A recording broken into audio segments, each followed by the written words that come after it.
L'auteur de ce livre, c'est le bien-aimé frère André Oumak. Le titre du livre, Esprit, âme et corps. Nous sommes présentement au chapitre 7. Le titre du chapitre 7,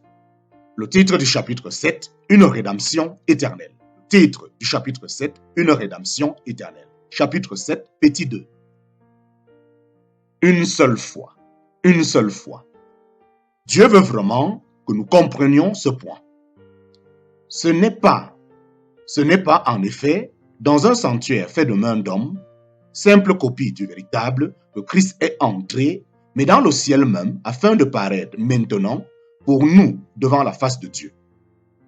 Et ce n'est pas afin de s'offrir lui-même à plusieurs reprises, comme le grand prêtre qui entre chaque année dans le sanctuaire avec du sang étranger. Car alors, il aurait dû s'offrir à plusieurs reprises depuis la fondation du monde.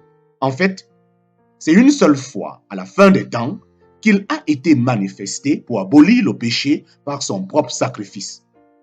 Et comme le sort des hommes est de mourir une seule fois, après quoi vient le jugement, ainsi le Christ fut offert une seule fois pour enlever les péchés de la multitude, et il apparaîtra une seconde fois, sans plus de rapport avec le péché, à ceux qui l'attendent pour le salut.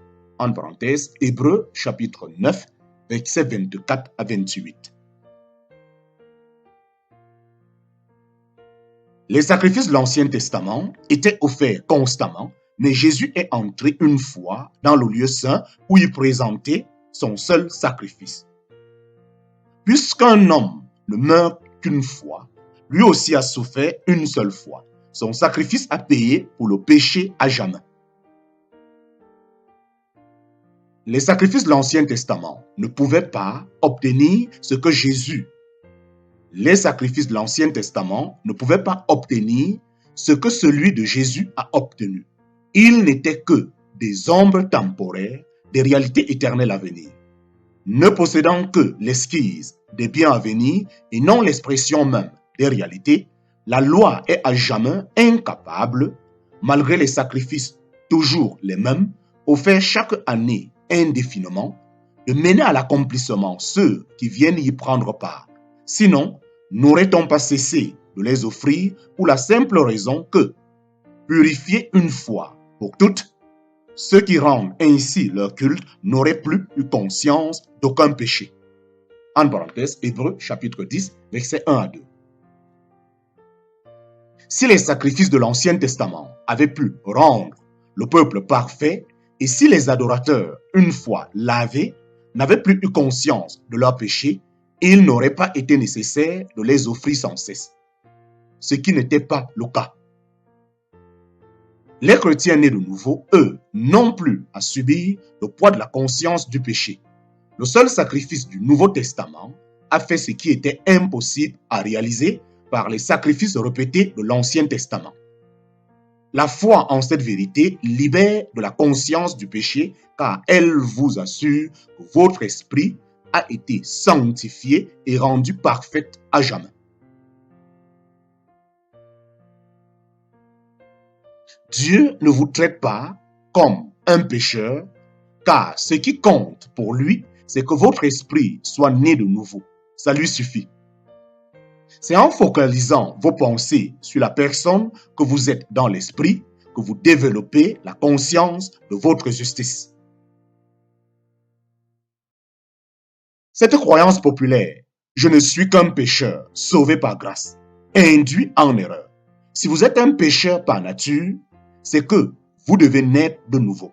En revanche, si vous êtes véritablement sauvé par grâce, c'est que vous n'êtes plus un pécheur. Votre esprit a été recréé juste et saint. Il ne peut pas pécher. Le péché commis dans votre corps ou dans votre âme ne peut pas non plus pénétrer dans votre esprit, grâce au sceau du Saint-Esprit.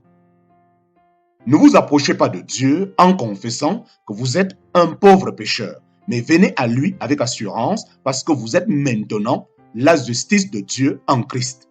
En parenthèse, 2 Corinthiens chapitre 5, verset 21. Approchez-vous de Dieu par Jésus et dites, Grâce à l'œuvre accomplie dans votre esprit né de nouveau, Père, au nom de Jésus, je te remercie de m'avoir rendu juste. J'ai ainsi l'assurance nécessaire pour m'approcher de ton trône de grâce. À nouveau, si vous vous estimez encore pécheur, c'est que vous devez naître de nouveau ou que vous devez renouveler vos pensées en acceptant de croire à cette vérité de la parole de Dieu. Vous avez été fait justice de Dieu en Christ Jésus. Passé, présent et futur. Passé, présent et futur. Passé, présent et futur. Vos péchés passés, présents et futurs ont été pardonnés. C'est ce que veut dire rédemption éternelle. Vous vous demandez sans doute comment Dieu a pu pardonner un péché avant même qu'il ait été commis. Acceptez d'y réfléchir car Christ est déjà mort pour vos péchés et une seule fois a suffi. Si Jésus n'a pas pu pardonner le péché avant que vous l'ayez commis, alors vous ne pouvez être pardonné d'aucun. Pourquoi? Parce que la mort de Jésus a précédé tous les péchés commis depuis 2000 ans jusqu'à nos jours. Tous vos péchés se trouvent dans le futur lorsque Jésus est mort sur la croix. Jésus a bien payé la dette pour tous les péchés passés, présents et futurs, car Dieu est éternel, ce qui implique qu'il vit hors du temps, de la distance et de l'espace. Grâce au sacrifice parfait de Jésus, Dieu a déjà réglé le problème de tous les péchés, de tous les temps et de toute l'humanité. Par la mort de Jésus, la volonté divine a été exécutée. C'est dans cette volonté que nous avons été sanctifiés par l'offrande du corps de Jésus-Christ, fait une fois pour toutes. Hébreux chapitre 10, verset 10. Par l'offrande de Jésus-Christ, vous avez bien été sanctifiés, mis à part, une fois pour toutes.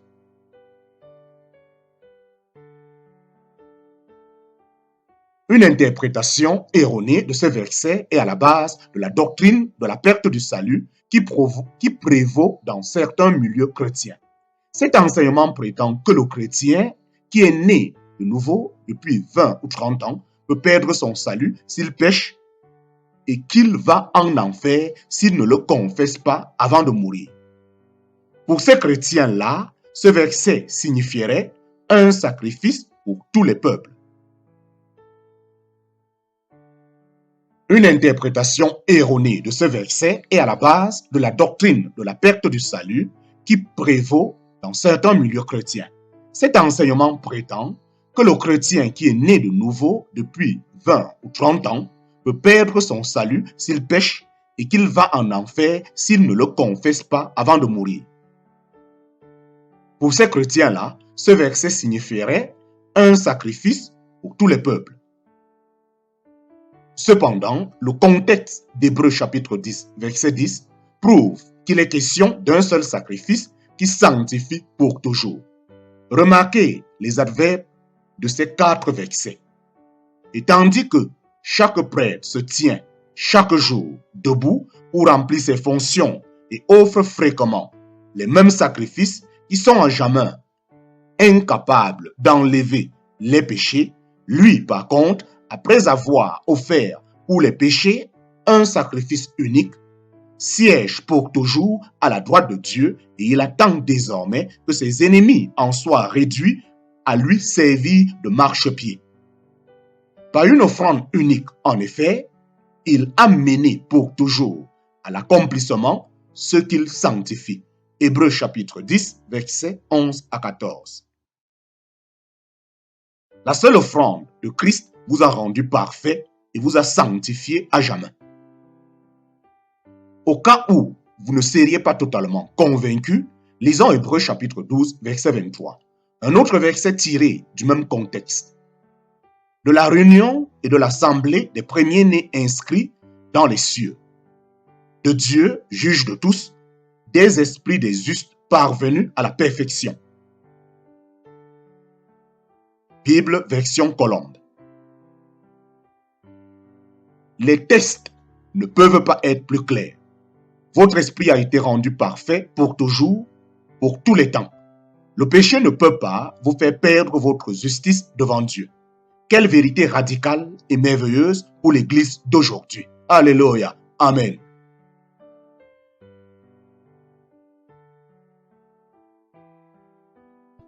David l'a vu. David l'a vu. Parfois, les chrétiens nés de nouveau, pardonnés et lavés de leurs péchés, entendent que leurs actions sont susceptibles de saboter leur relation avec Dieu, insinuant par là qu'ils perdent cette qualité de juste tant qu'ils n'ont pas confessé leurs péchés et qu'ils ne l'ont pas placé sous le sang. Sinon, Dieu serait mécontent et ne pourrait les accepter. S'ils mouraient avant de se repentir et de confesser tous les péchés, ils iraient même en enfer. Dans un sens, on leur fait croire qu'ils doivent naître de nouveau à nouveau. Cet enseignement n'est pas scripturaire. La Bible parle de rédemption éternelle et d'un héritage éternel. Votre sanctification et votre perfection ne dépendent pas de l'absence de péché. Vous n'êtes pas sanctifié ou parfait seulement si vous ne péchez pas.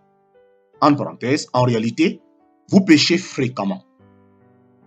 Vous avez bel et bien été sanctifié et rendu parfait pour toujours. Les chrétiens qui croient tout perdre et devoir tout reprendre à zéro à chaque fois qu'ils pêchent ne grandissent jamais réellement ou ne voient pas de véritable progrès dans leur vie spirituelle car ils restent focalisés sur ce qui est charnel, sur ce qui se passe dans leur corps et dans leur âme, alors que la parole de Dieu affirme que leurs péchés, en parenthèse, passé, présent et futur, ont déjà été pardonnés. Sous l'inspiration du Saint-Esprit, David a vu par la foi la grandeur du salut à venir. Sous l'inspiration du Saint-Esprit, David a vu par la foi la grandeur du salut à venir. De même, David exprime le bonheur de l'homme. À qui Dieu n'impute. De même, David exprime le bonheur de l'homme à qui Dieu impute la justice sans les œuvres. Heureux celui dont les iniquités sont pardonnées et dont les péchés sont couverts. Heureux l'homme à qui le Seigneur n'impute pas son péché. En parenthèse, Romains chapitre 4, versets 6 à 8. Dans Romains chapitre 4, versets 6 à 8, Paul cite le Psaume chapitre 32, versets 1 à 2, et le psalmiste rajoute même, et dans l'esprit duquel il n'y a pas de fraude. David, un patriarche de l'ancienne alliance, a vu prophétiquement la bénédiction qui serait sur votre relation avec Dieu sous la nouvelle alliance. À cause de la nature juste de votre esprit né de nouveau, le Seigneur ne retient plus aucun péché contre vous. Sous l'inspiration du Saint-Esprit, David a vu par la foi la grandeur du salut à venir. De même, David exprime le bonheur de l'homme à qui Dieu impute la justice sans les œuvres. Heureux ceux dont les iniquités sont pardonnées et dont les péchés sont couverts. Heureux l'homme à qui le Seigneur n'impute pas son péché. En parenthèse, Romains chapitre 4, versets 6 à 8. Dans Romains chapitre 4, versets 6 à 8, Paul cite le Psaume chapitre 32, versets 1 à 2, et le psalmiste ajoute même, et dans l'esprit duquel il n'y a plus de fraude. David, un patriarche de l'ancienne alliance, a vu prophétiquement la bénédiction qui serait sur votre relation avec Dieu sous la nouvelle alliance. À cause de la nature juste de votre esprit né de nouveau, le Seigneur ne retient plus aucun péché contre vous. Voilà une vraie bonne nouvelle. Voilà une vraie bonne nouvelle.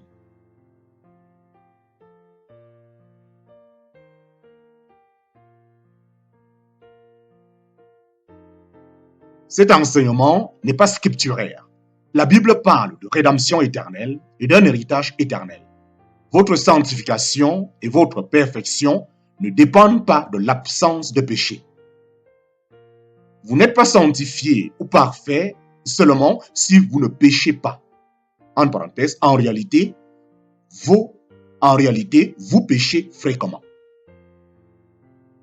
Vous avez bel et bien été sanctifié et rendu parfait pour toujours. Les chrétiens qui croient tout perdre et devoir tout reprendre à zéro à chaque fois qu'ils pêchent ne grandissent jamais réellement ou ne voient pas de véritable progrès dans leur vie spirituelle car ils restent focalisés sur ce qui est charnel.